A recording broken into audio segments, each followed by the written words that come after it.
नमस्कार मित्रांनो, आपण आलेलो आहे आता आज बघणार आहे आपण बोलणार आहे आता गॅस टाकीबद्दल की गॅस टाकी कशी भेटत नाही आजच्या लोकांना.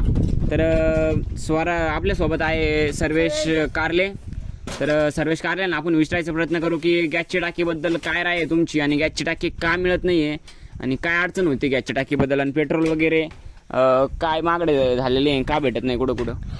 तिकडं नाही का गॅस टाकीमुळे तिकडं भांडणं चालू. इकडं आमची तर सुलायले पालक उभी काही आणावं लागते, काटे बिट्या लाकडे आज आता भेटत नाही. ऑक्सिजन साठी झाडं लागत, सावलीसाठी. हा मग नाही का ते आपल्याला चुली नाही का त्या लाकडं लागावं ते, मग गॅसच नाही तर काय करू.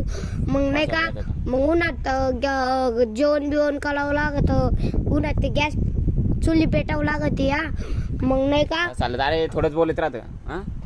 नंतर गाईज आपला दुसरा पॉईंट आहे की पेट्रोलबद्दल. तर पेट्रोलबद्दल विचारणार आपण सर्व्हिसला. तर पेट्रोल भेटत नाही काही काही ठिकाणी पेट्रोल पंपावर. तर काय विचारतोय का पेट्रोल पंप 200 रुपयाचं दिलं असेल, आपल्याला लांब जायचं असेल समज तू औदुंबरनगरला राहतो. तुला आता कोपरगाववरून औदुंबरनगरला जायला किती किलोमीटर लांब आहे? 150-200 नाही 200 नाही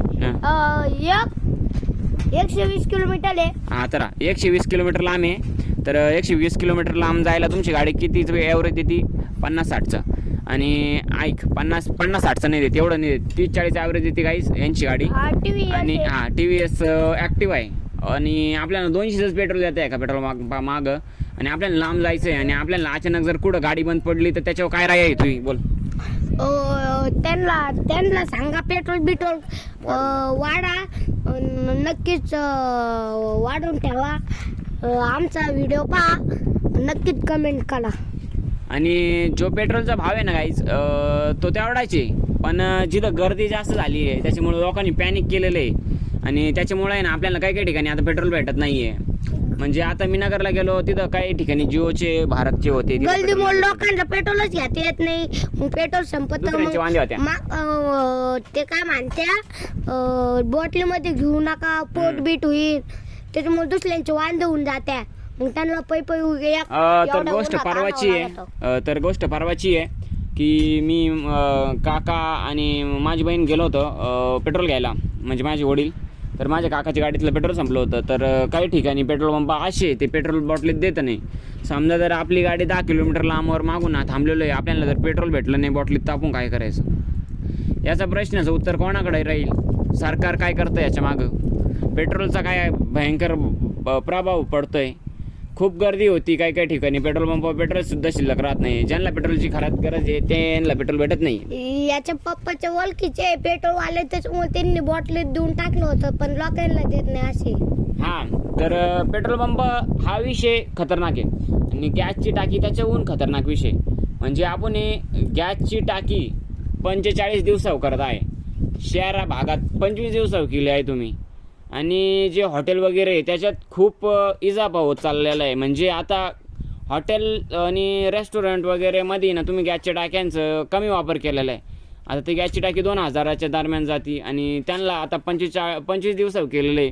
तर आम्हाला 45 दिवसावर केलेलं आहे. तर शहरी भागात तरी काही काही ठिकाणी म्हणजे गॅसच्या टाकीशिवाय साहेब करताच नाही येणार. काय म्हणणं आहे ते काय आपण टाकी बोलवायला जातो, पण ते 5-6 1-2 महिन्याने त्या टाक्याचे वाले 1.5 महिन्याने पैसे द्यावं लागते.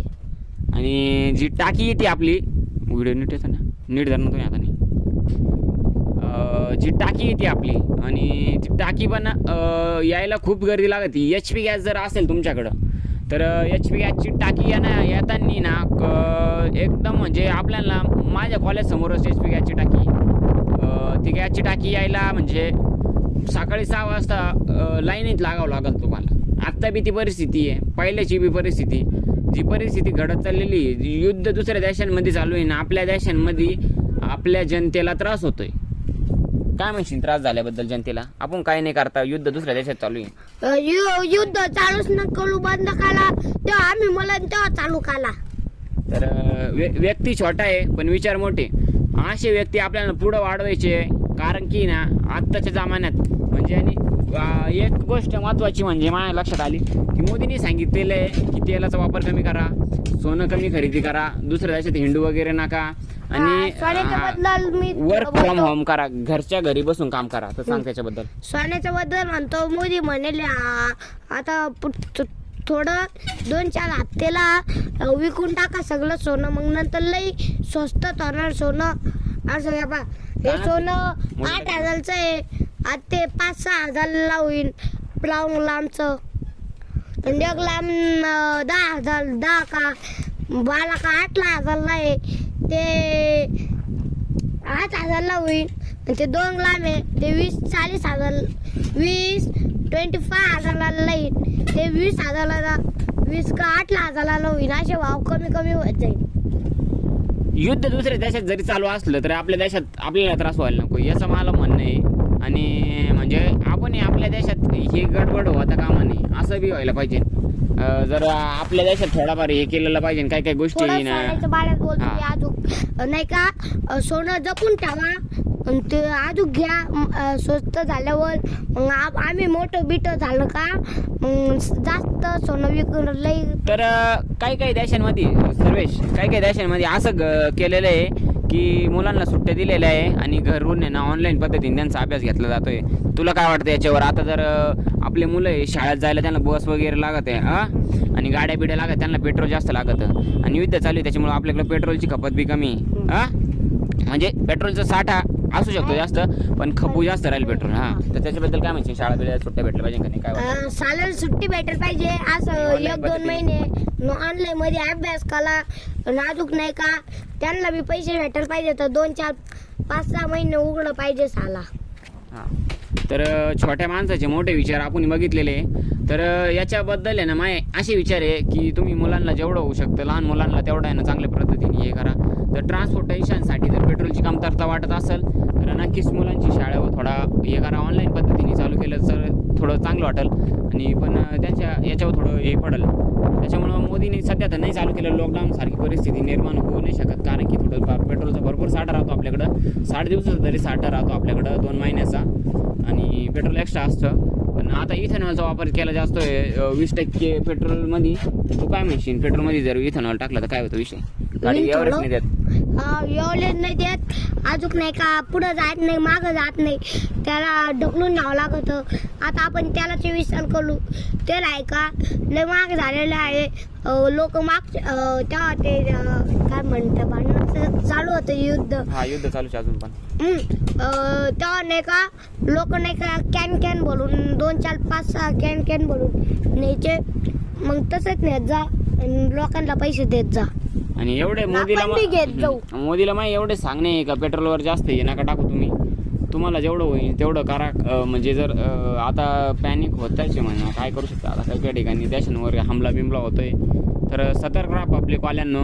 आणि आपल्या मुलांची काळजी घ्या. ऊन खतरनाक लेवलचं पडतंय आणि पेट्रोल आहे ना, तुम्ही बी जास्त हिंडू वगैरे नका. चार्जिंगची गाडी असेल तर ती हिंडवा आणि ट्रान्सपोर्टेशन करा. जर होत असेल तर ठिकठिकाणी जायचं बी बंद करून टाका आणि घरी बसून जर काम होत असेल ते बी करा. बघा तुमच्या पद्धतीने काय होतंय. तसं जर तुम्ही जास्त गरजेचं काम असेल तुमचं, तुम्ही बाहेर जाऊन करू शकता. छोट्या मोठ्या गोष्टी अशा पाळत राहिल्या तर तुम्हाला म्हणजे आपल्या पेट्रोल आणि याच्यात गॅस जे असतं ना, सागर दादा इकडे ते गेले त्यांना काही